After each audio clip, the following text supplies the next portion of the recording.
My regards to Central University Television Station team for hosting me again today with the publication, The Re-Sanctification of Man. Among the several chapters, one key happens to be the fear of creation, a vicious circle of dependency.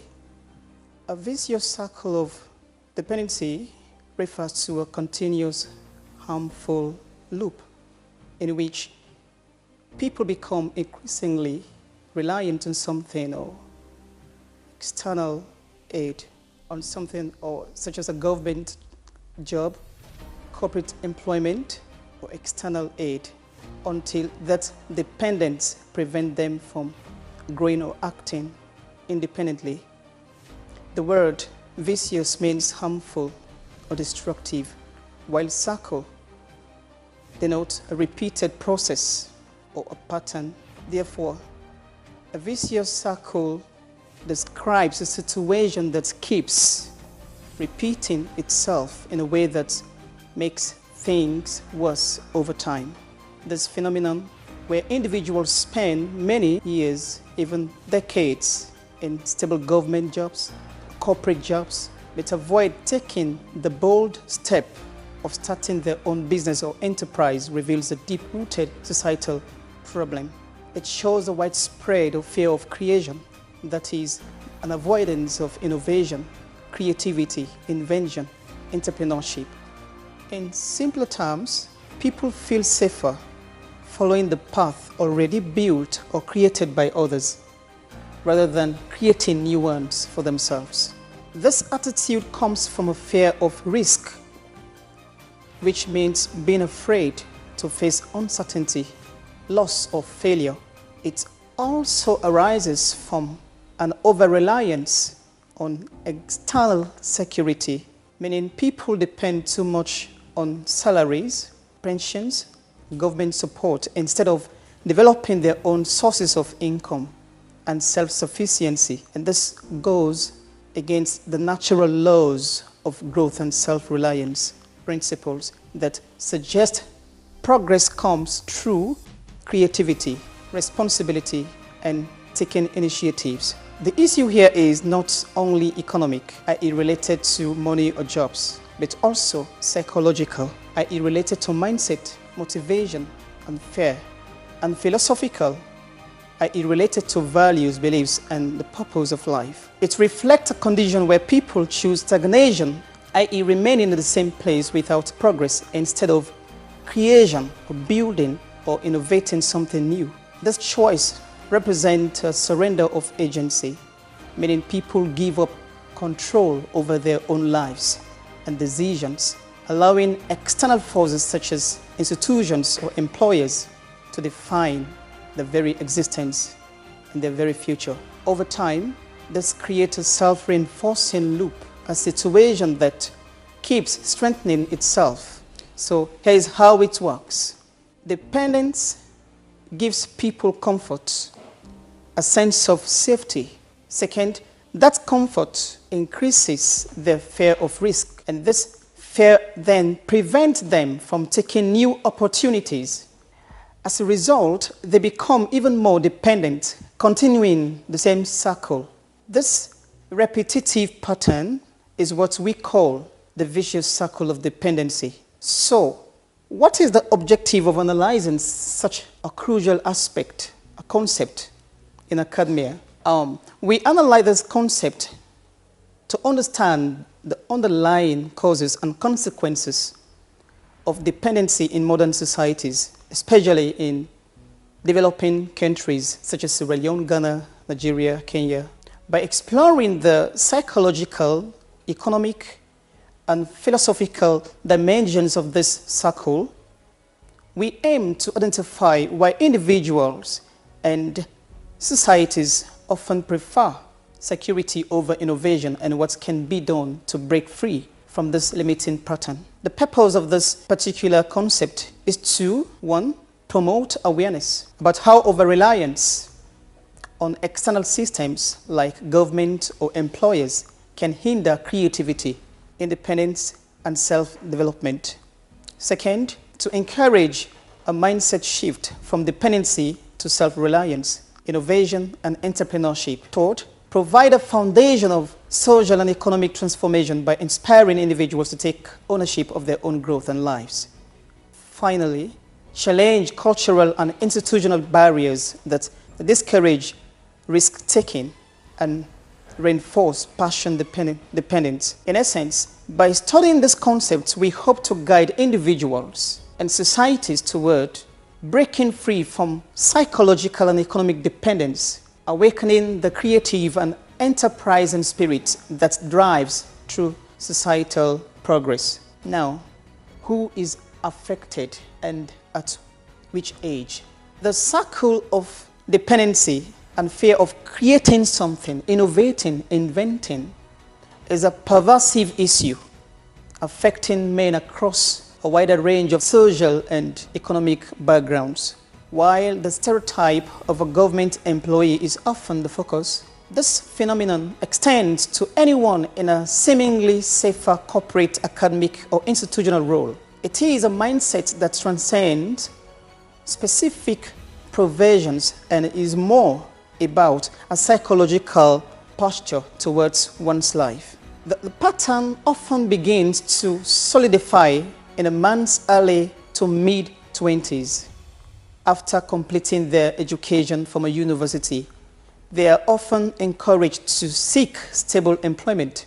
The first secure job with its predictable paycheck and benefit provides a powerful initial comfort that can become a gilded cage over time. By their 30s to 40s, as responsibilities like mortgages, family, and children increase, the perceived risk of starting a new venture becomes almost unbearable. The fear of failure is no longer just a personal dread, but a terror jeopardizing the well-being of others. And this is the age when the psychological inertia of dependency becomes most acute and most difficult to overcome. Let us try to understand the causes, the consequences, and the philosophical justification of the concept of dependency and the fear of creation, the vicious circle of dependency and allied concept. The fear of creation is not a simple impulse, but the result of a complex interplay of psychological, social, and economic factors. A primary factor is an ingrained financial conditioning. From childhood, many of us are taught to value a steady, secure job upon completing a course in the university with a pension, often at the expense of pursuing opportunities that might be less stable but more fulfilling. And this mindset, reinforced by our parents and society at outside, leads us to equate success with a predictable paycheck rather than with personal innovation or a value we create. This fear is often intensified by immense societal pressure and judgment. The risk of failure is rarely seen as a learning opportunity. Instead, it's frequently viewed as a public and personal disgrace. So the fear of being judged by family, friends, and colleagues can be a powerful deterrent. In addition, there's the pervasive illusion of security that a regular paycheck provides. This feeling is often false, masking the underlying vulnerability of being entirely dependent on an external entity like an employer. So, a significant systemic issue is the widespread lack of entrepreneurial education. Traditional school systems are designed to train people to be good employees, prioritizing rote, memorization over risk management, and problem solving. This educational gap leaves people ill-equipped to navigate the complexities of starting something new for themselves. Finally, the sunk cost fallacy. This concept plays a crucial role. After investing years into a single career, the perceived cost of leaving it behind becomes enormous, trapping people in jobs they dislike out of attachment to past effort. This, combined with the atrophy of creative muscle from prolonged routine, makes the leap to creation feels overwhelming. The psychological, social, and economic factors detailed above explained the environmental and mental pressures that breed the fear of creation.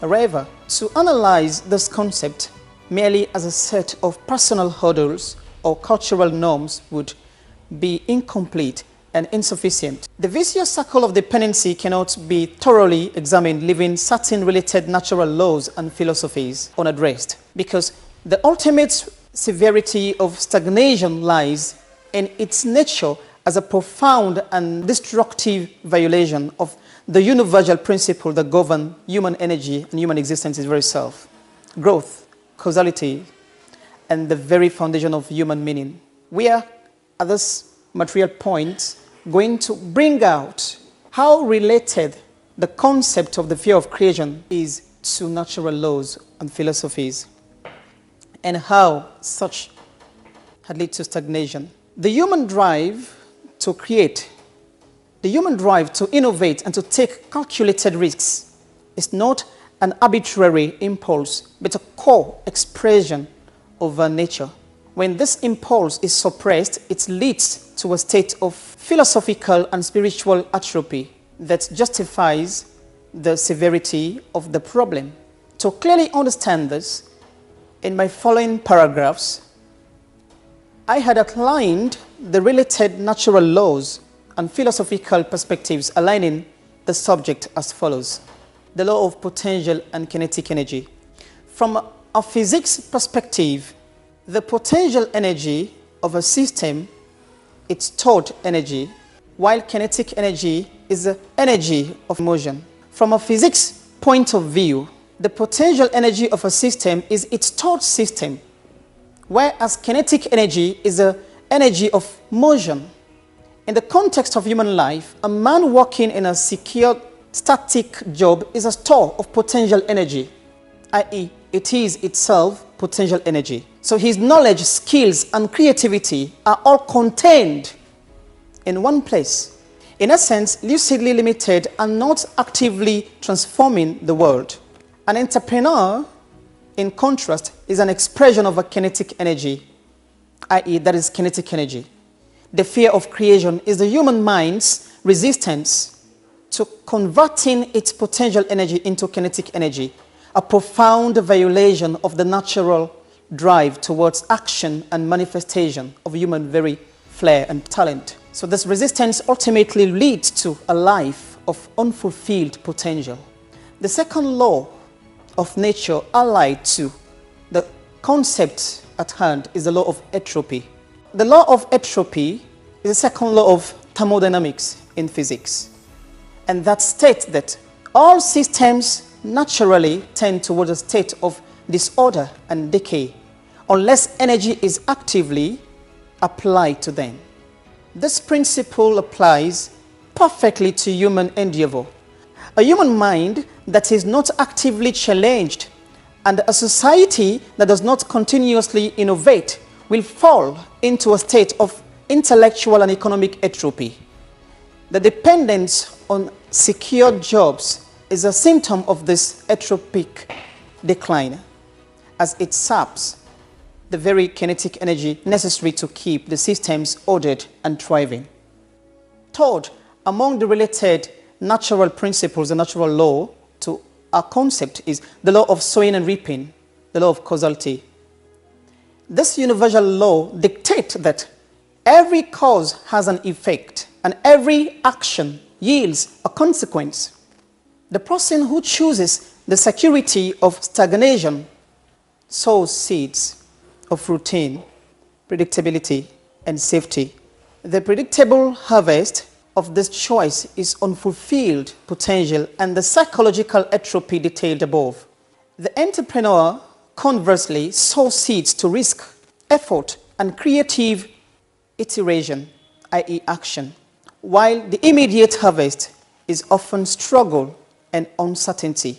The eventual consequence, i.e. the effect, is the growth of a self-sustaining entity and the fulfillment of self-created purpose.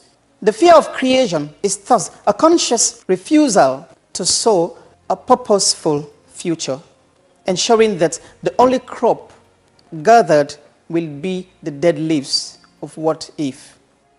The principle of creative act, duality of creation and destruction, the fourth natural law. All acts of genuine creation demand a simultaneous act of destruction.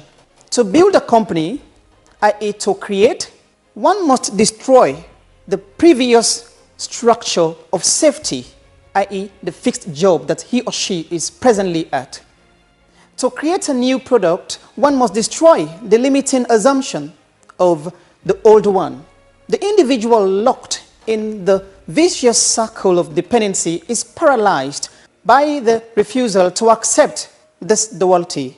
They wished for the creation without accepting the necessary destruction its very self. This violates the fundamental tension required for growth, leading to an arrested state of development where comfort of the past is preserved at the expense of the future. The philosophical concept of existentialism and the burden of meaning to the concept. From a philosophical standpoint, the choice to seek a secure, predefined path is a flight from the core tenet of existentialism, the burden of creating one's own meaning. In a secure job, a person's purpose is largely dictated by their role, and a role so prescribed by the employer, the person that created the very place the person is. The entrepreneur must face the terrifying freedom of forging their own purpose from scratch. The fear of creation is, therefore, a deep-seated existential dread, a refusal to accept the ultimate responsibility for one's own life and its meaning. What are the consequences, the dangers related to this? The dangers to this widespread fear of creation are not limited to the individual, but the individual consequences are stark and immediate. On a personal level, the choice of stasis leads directly to a life of unfulfilled potential, regret, and a quiet sense of desperation. The man who chooses stagnation over creation denies his own capacity for growth, leading to psychological and spiritual atrophy. The intellectual muscle, unused in challenging creative endeavors, weakens and is replaced by cynicism and defensiveness toward those who do act. This internal decay is the heaviest cost of avoiding the fear of failure. What are the existing gaps to economic development and the shortfalls constraining national growth? At the macro level, that is at the level of an entire nation or economy, the effect of individual fear and dependency multiply to form a broader societal challenge. When the fear of fear of taking chance, of facing uncertainty, and the comfort of stasis, i.e. the gratification with remaining unchanged, become deeply embedded in the collective mindset, the world society begins to stagnate. In this context, stasis means a lack of movement or progress, whereas collective mindset refers or denotes to the shared way people think and behave as a group. As these patterns take root, economic dynamism, the energy, adaptability, and continuous growth that drive a thriving economy fades away. It is replaced by bureaucratic rigidity, which refers to an excessive dependence on government procedures, formalities, and paperwork that slow down innovation and decision-making.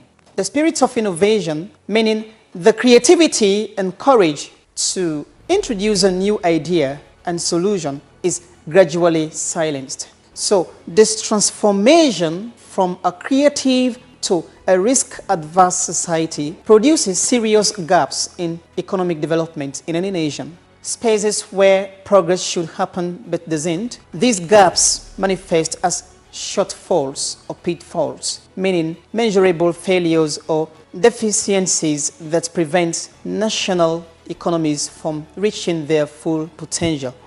The argument here being, when a society collectively values job security and stability above innovation and entrepreneurship, it unknowingly sacrifices its future instead of producing creators, innovators, and entrepreneurs. It produces dependent people who wait for opportunities rather than create them themselves. Over time, this mindset creates a structural weakness in the economy of a nation, limiting national competitiveness and long-term sustainability. Major shortfalls constraining national growth. Innovation stagnation. Innovation stagnation refers to the slowdown or complete halt in the creation of new ideas, products, technologies, and industries within the country. New job creation, technological progress, and productivity growth all come from new enterprises and startups and innovators who take risks to solve problems in new ways. When a society becomes risk adverse, i.e. afraid of uncertainty or failure, it discourages entrepreneurship. This causes the engine of innovation to slow down, to stop entirely. What is the impact when this happens? Without innovation, nations' industry fall.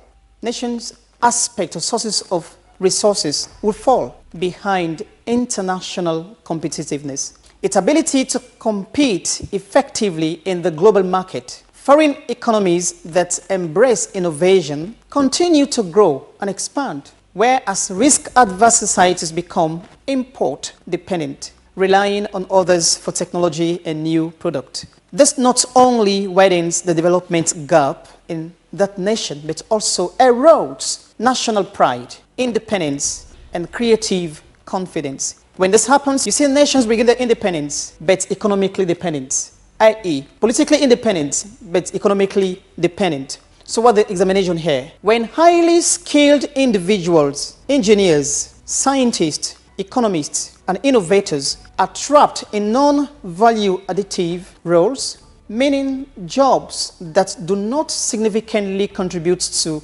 national productivity, the economy suffers. Many of these individuals work in inefficient bureaucracies or large outdated corporations that resist change in that nation. Their potential to solve pressing problems or create new industries will be wasted. What is the impact? This leads to economic inefficiency as the nation fails to use its most valuable resource, its human capital, effectively. The result is slow innovation, reduced problem-solving capacity, and a growing mismatch between talent and opportunity. So the country loses the kinetic energy, the active, productive energy of people needed for transfiguration and progress of that nation. Third is the fiscal vulnerability.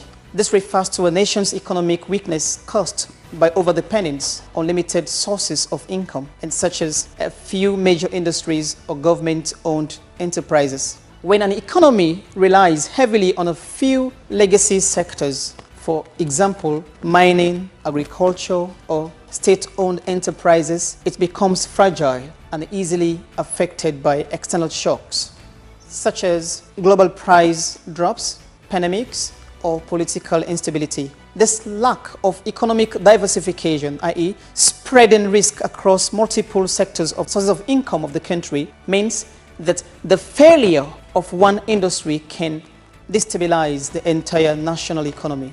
What's the impact when this happens? Such economies often experience budget deficit, inflation, and rising unemployment when their main sources of income decline. In the long term, this over-reliance undermines national reliance, the ability to recover quickly from crisis and create a systemic risk, meaning a danger that affects every part of the economy. Ironically, the same security people seek through stable jobs becomes, meaning a danger that affects every part of the economy. Ironically, the same security people seek through stable jobs becomes unsustainable as the economic foundation itself weakens, the entire implications. When these three shortfalls, innovation stagnation, resource misallocation, and fiscal vulnerability coexist, they create a development trap.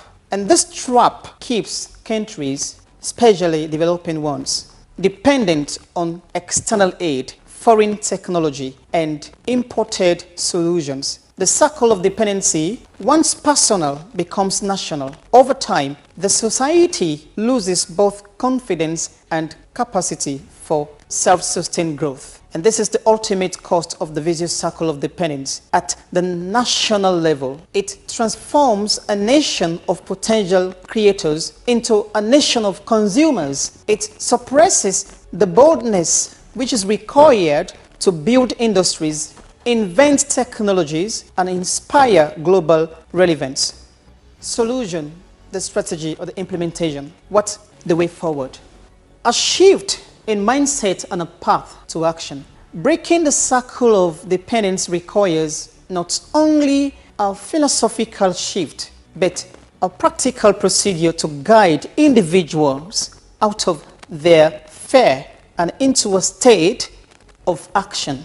The path from nothing to something is not a leap of faith, but a series of deliberate, actionable steps. The antidote to the fear of creation is creation itself, but started small and managed. The mindset shift involves reframing the fear of failure as the fear of inaction and understanding that the greatest security comes not from a job, but from one's own proven ability to create value for himself. How to start a company from nothing, or a procedural solution.